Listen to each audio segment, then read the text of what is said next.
Kia ora, ngā mihi nui, and thank you for attending my presentation at this conference. I've been watching this morning and it's some very big speakers to be following after. So my presentation is titled Haki Roto, Haki Waho, which I'm using now, breathe in, breathe out. And it's about our bicultural kindies experiences implementing He Māpuna Te Tamaiti. So to start, ko Waho, ko monga tapu timonga te ru nei takunako, ko mai tahi te awa I mahia nei aku maharahara, no whakatū ahu, I mihi ana ki ngā tohu o nehi o whakatū I noho nei ao, ko Michelle toku ingoa, no reira, tēnā koutou, tēnā koutou, tēnā koutou katoa. So my I am very close to finishing my master's thesis. I hope it's currently in the. I'm just checking the references list, so hopefully I'll submit it in a week or two. And this is a basic sort of overview of what I've been learning and how it's worked within our centre. So my research is centred around answering the question, how can kaiako utilise He Māpuna to promote emotional competence in 2 to 5-year-olds in a bicultural ECE setting? I answered this question by using the self-assessment tool in He Māpuna alongside interviews, a PLD team hui, and a 10-week focus on emotional competence. This research occurred in a kindi with the pseudonym Tumanako used throughout. This presentation covers just a little of this journey, and it was kind of hard to decide which parts to share. So I've gone back to He Māpuna to guide this. So how does this relate to talks about Te Whāriki? He Māpuna builds on the strong foundation set by Te Whāriki. It was created to work with our established curriculum and makes it straightforward to follow and incorporate into the mahi we are already doing. It can be seen as a way in which Te Whāriki continues to evolve. He Māpuna supports both emotional and social competence. However, my research focused on the emotional section. The document was made to dip in and out of and supports kaiako in a range of behaviours. The self-assessment tool in the back allows teams to assess where they currently sit in terms of social and emotional competence. And for my research, the participants completed the emotional section of this at the start of the research. We then did some interviews and then 10 weeks of focus, and then we used the self-assessment tool again. Though all kindergartens were supplied with copies of He Māpuna, I couldn't find research around how often it is used and how it is used. And I can only assume from my experience in centres I've worked at, that at times we've struggled to find the time and expertise to really dive into this. Even though we know it's incredible and it holds so much knowledge, it can be hard amongst our other commitments to make sure we're honouring this document. So my goal over time is to find ways to support my team and the teams in my cluster to be able to use the learnings of He Māpuna easily. So what is emotional competence? He Māpuna defines this as including understanding what we are feeling and why we are feeling it, as well as appreciating how others may be feeling and the impact of our actions on them. It also includes responding to our feelings and expressing them appropriately, and when the feelings are strong or difficult to manage, in ways that can help us calm down and feel better. And the document breaks this down into the following 3 sections, which I will go through. So the first section looks at supporting children to understand, express, and regulate their emotions. So through understanding and expressing their emotions, tamariki are then able to start to regulate them. So He Māpuna talks about self-regulation as the ability to control our feelings, thoughts, and behaviours. So this is shown in things like impulse control, problem solving, and perseverance. In Springer's book, The Socio-Emotional Learning in the Brain, they show that the only way we can access this emotional brain is through self-awareness. So they looked at an example about anger. So if we become angry, our reactive brain releases cortisol, the stress hormone, and we go into fight or flight response. But if we're able to be a bit more aware that we're starting to feel angry or that something might be triggering us, we're better able to then redirect these feelings. So because if we're aware of how we feel, our reactions can move from that amygdala response to the prefrontal cortex, and we can think a bit more about how we react and not just blindly go for it. This is why supporting tamariki to understand, express, and regulate can make such a huge difference. In Siegel and Bryson's book, The Whole Brain Child, they use two models to explain these ideas. So a lot of you may have seen these. So the upstairs and downstairs brain shows that if we calm our initial downstairs or limbic region by thinking about how we feel, we can move upstairs to our prefrontal cortex and use a bit more awareness in how we react. The flip your lid model shows that the prefrontal cortex at the top can be overridden by our limbic system in times of stress. So if the limbic system reacts and it flips the lid. So being able to deal with all this emotional stuff through emotional regulation means tamariki are less distracted and more able to focus, concentrate, and succeed. The second part of He Māpuna's emotional section is helping children build resilience and a sense of self-worth. So this relates to dealing with difficult emotions and difficult circumstances.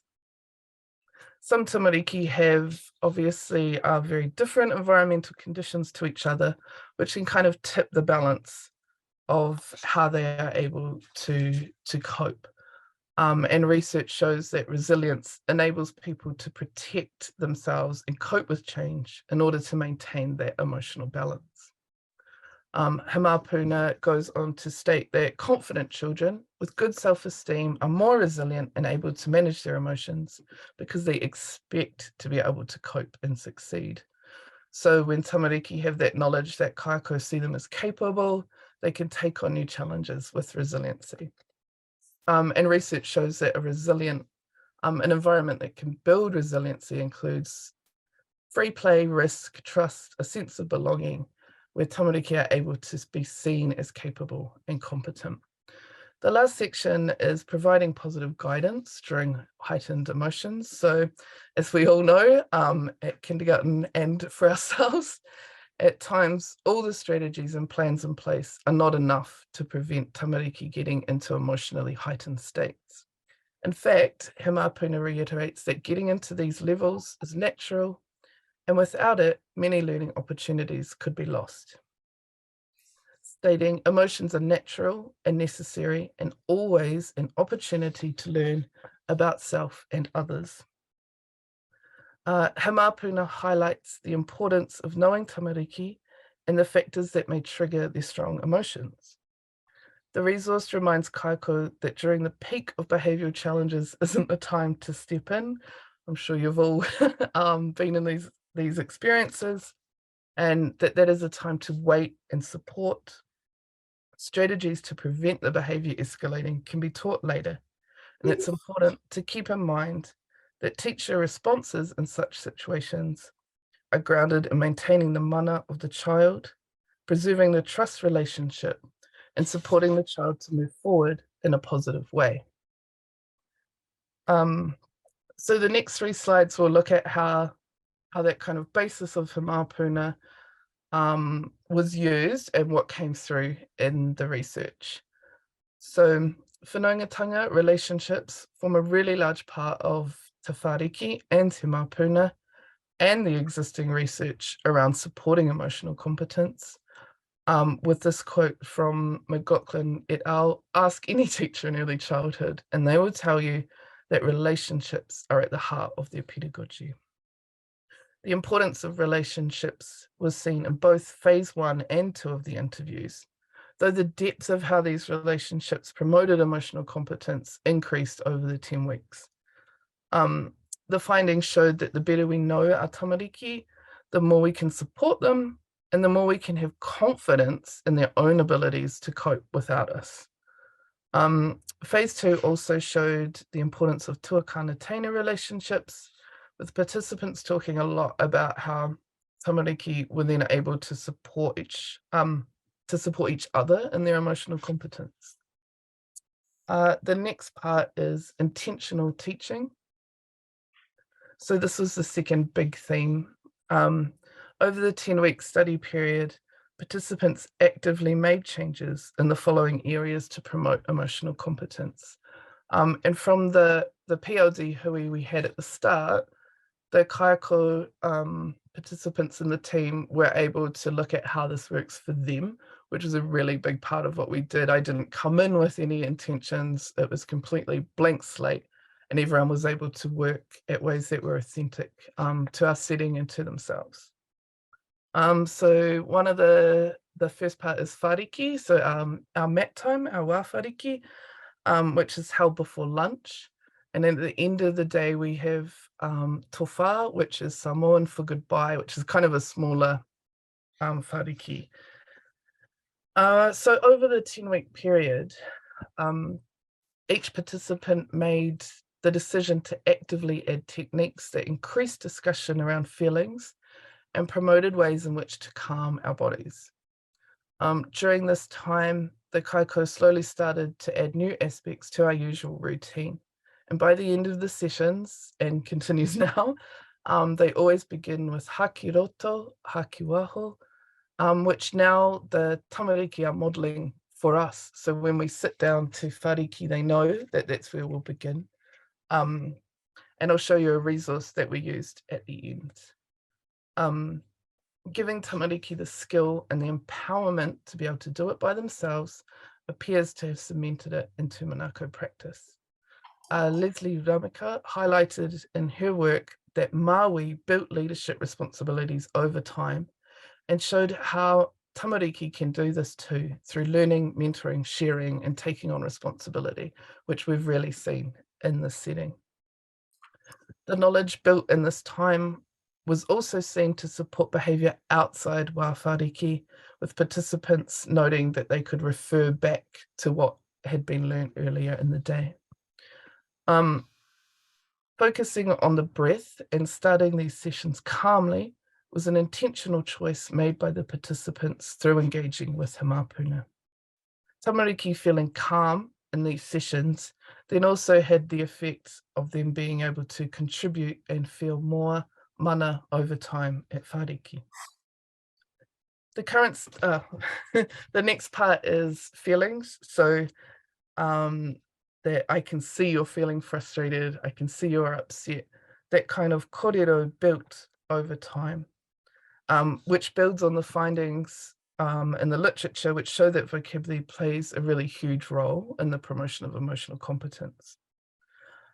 Through increased use of feelings talk and a focus on adding new words in both English and te reo Māori, the participants in the study reported they were more confident in tamariki being able to at least attempt to solve conflicts on their own.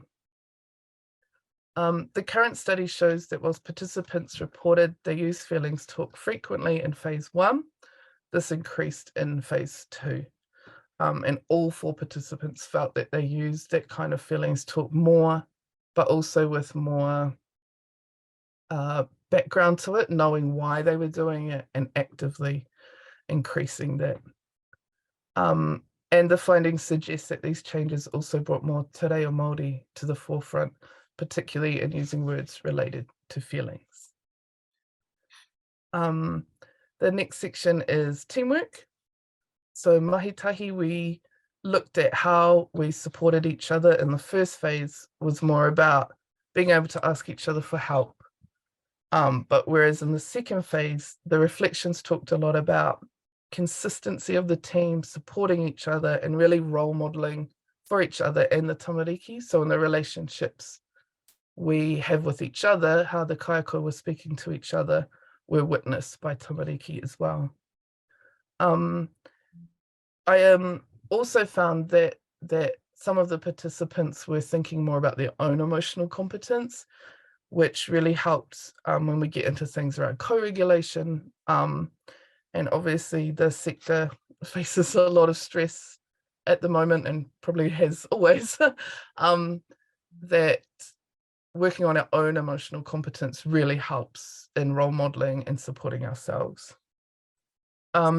Resources. So we added quite a few new resources, which I'll show in the final slide, which I made sure did sort of double duty with Te Reo Māori and Te Ao Māori concepts alongside emotional competence. The book Kei Te Pihi Koe and Kia Ora were huge hits, and the tamariki were able to take those and interpret them through art.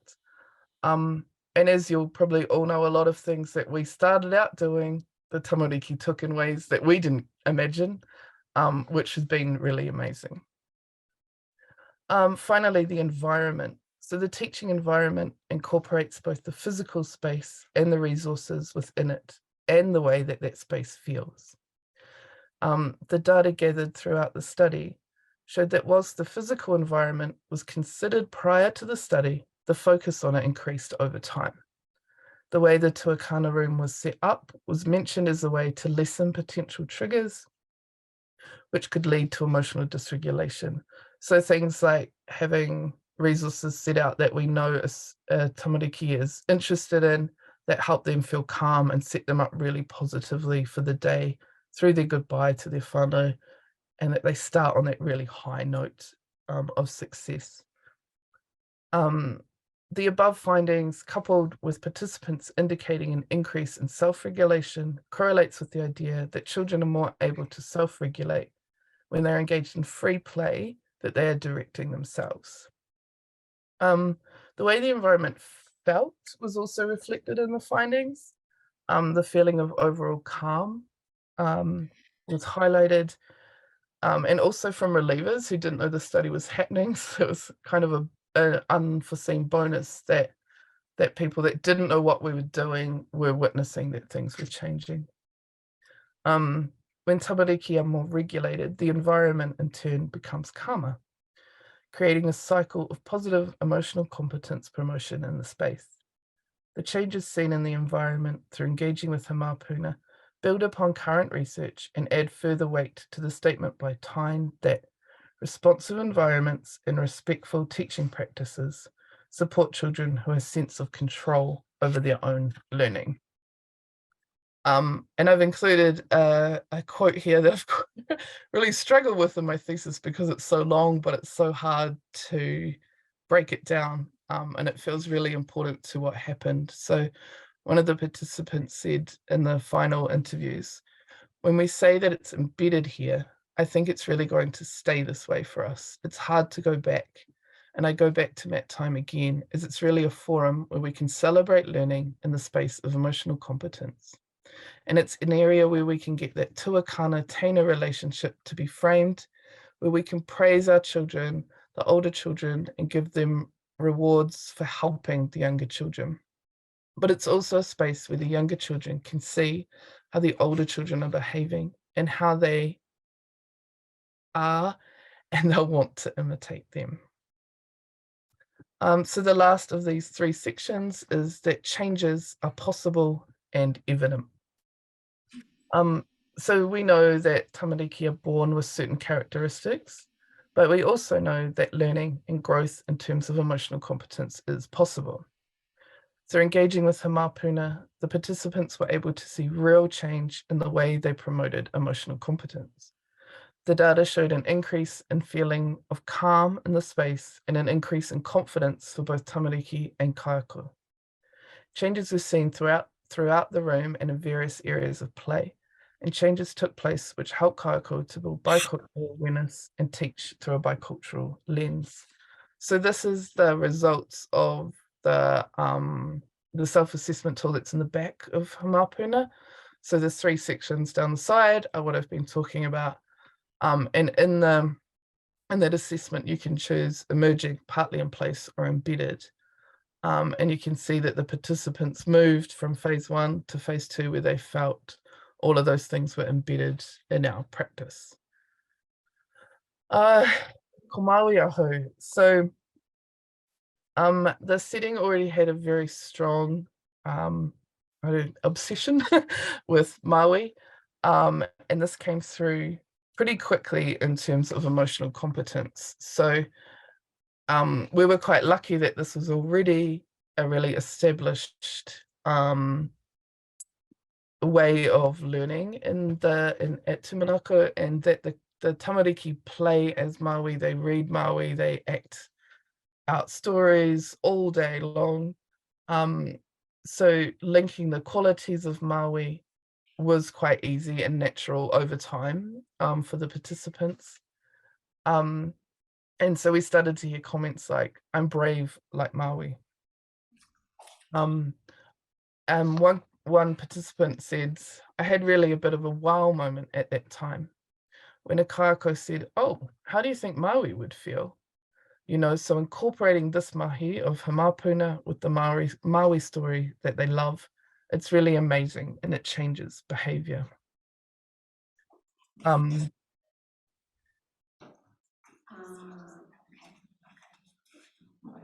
the next part is a little bit about what can we do. So from all of this learning,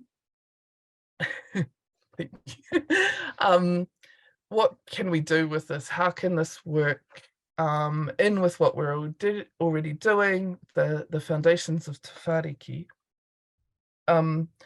So I hope what can come of this is that He Māpuna is such a wealth of information, and that focusing on it is really worthwhile. And I appreciate how hard it can be to fit this in alongside everything else we are doing. But the foundations are really already there and laid out. It aligns so closely with Te Whāriki. So things through relationships. So kōrero, which is obviously already happening all of the time. We're talking, we're building relationships with our tamariki and our whānau, but doing that with a little bit of a lens of emotional competence. How did you feel when that happened? I could see you were excited, those kinds of things. The feedback to whānau, so that really changed for us in terms of how we were feeding back things that had happened during the day. So kayako were able to talk about emotional competence in a way they didn't feel confident to do before. So feeding back about their day, "Oh, so-and-so told me that they were feeling sad because of this had happened, or they were really excited about this," and just slowly building that into feedback that was already happening. Praise and pride, which already really huge. And a lot of this links also to the incredible years teaching. Using praise was already really huge, but building on it and talking about, there was a lot of comments from participants, things like, "I'm sure you can do it. Not I'm sure. I know you can do it. You've done it before. Remember how great you felt when you achieved this." So helping tamariki persevere to build through things and really building the praise and their mana, so that they can continue doing that and feel capable and know that we know they're capable. Intentional teaching, so feelings talk, which happens a lot, but just building on it and using it with each other in the team has been really great. Building on interests, so obviously we quite often are already building on interests. We're using provocations, we're bringing in new resources for interests, but those can often be linked to emotional competence. The mindful purchasing of resources, so you're buying things anyway. How about things that link to te ao Māori, that link to emotional competence, that promote kōrero between tamariki? Planning, assessment, and documentation wasn't a huge focus of my thesis, but it came through anyway in that learning stories about confidence, about mana, about taking risks were building. And those things were linked into documentation a lot more than we'd noticed before. So in conclusion, through this mahi, it's hoped that kaiako can see that the foundations for promoting emotional competence are already there. Changes, therefore, do not need to be overwhelming or at the expense of other mahi in order to make a big difference. Kaiako may even find, like in the study setting, that this foundation and focus on emotional competence may even start to change the way the setting feels and allow more joy, mana, and emotional awareness to shine through.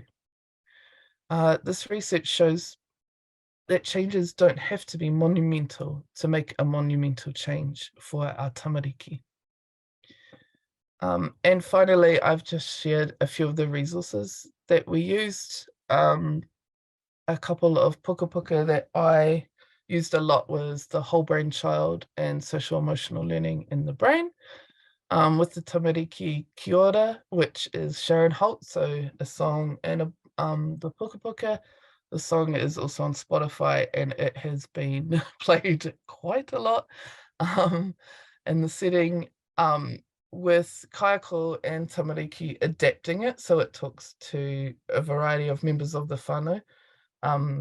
Kia ora mama, kei te pihia koe, and the tamariki and kaiako have been able to adapt and use their names, so kia ora Michelle, kei te pihia koe, and the tamariki were then able to respond. Kei te pihia koe at the bottom, illustrated by Nelson Kako, was used a lot and it inspired a lot of mahi at the art table. The wooden hand at the top, we got from a website called Chip of Nature, and it is designed so that you can weave your fingers through the grooves, but we had one and we had 30 tamariki who wanted to use it. So at whāriki, we now, when we begin, we use our own hands and we breathe haki roto, haki waho, in and out as we move. And then the last one, a really big breath. And now the tamariki, the rangatira, they lead this at the start of whāriki. And the last one is from Little People, Big Emotions, which unfortunately I didn't know of until after I'd finished. But we have ordered these beautiful posters and cards recently, which you can get in English. There's an English version, a bicultural, bilingual version, and a te reo version. So we've gone for the te reo version, which comes with two really beautiful big posters with a range of emotions and a range of calming strategies that we're setting up in the classroom. So that's me. Kia ora. So now it's time for any questions. Also, if there's not many questions, I thought it's really nice to hear what other kindergartens, other settings are up to in terms of emotional competence. Thank you so much, Michelle. It's wonderful to see some resources, we love our resources, but it's really exciting to hear that you've just about got over the line with your submission for your master's. Congratulations on your achievements. Thank you. Especially when you're working too. Fantastic. Has anybody got any questions that they'd like me to relay to Michelle so she can hear a little bit more clearly if I relay them from here, or any feedback that you'd like me to pass on to?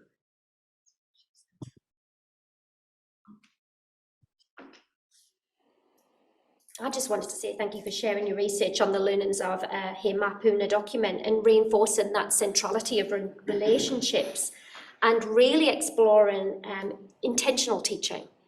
It's really drilling down in what we do and how that impacts on our children, and some beautiful strategies that you've shared as well.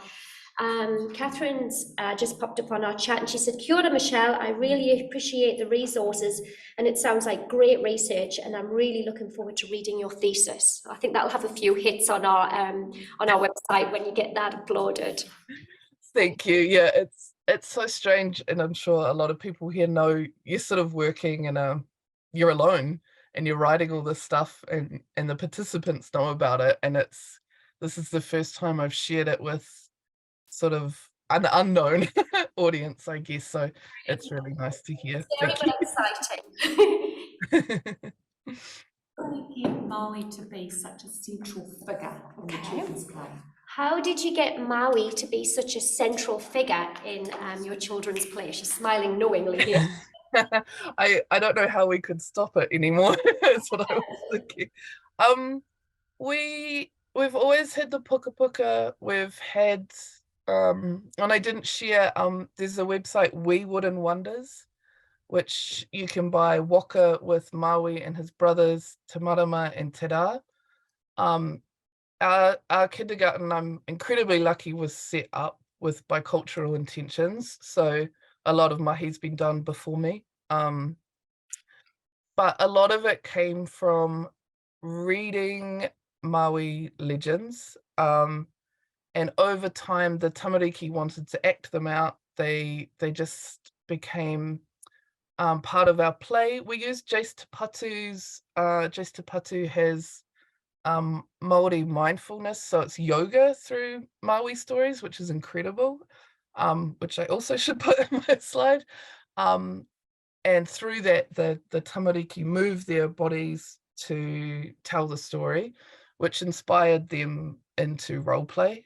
And since then, about a year and a half ago, they've never stopped. They use the playground equipment as waka. They make ropes constantly. Someone's always the ika. So yeah, it's just a lot of it at the start was kayako, supporting their interests, and now it's them leading everyone else. So yeah, it's been awesome. Some more feedback from the chat here from Catherine. She says, I work in a primary setting, but really appreciate the perspective of He Māpuna. It has a different tone to PB4L, which is designed for schools. I would really encourage you to share your research and resources with any local primary schools that you have links to as well. So Cool, thank you. Yeah. I've always loved He Māpuna, but spending, well, I don't want to know how long, 2 years, really wrapped up in it. I still love it. I love it more. And I think that's really great feedback. And we work closely with our local kura, so yeah, that might be my next plan.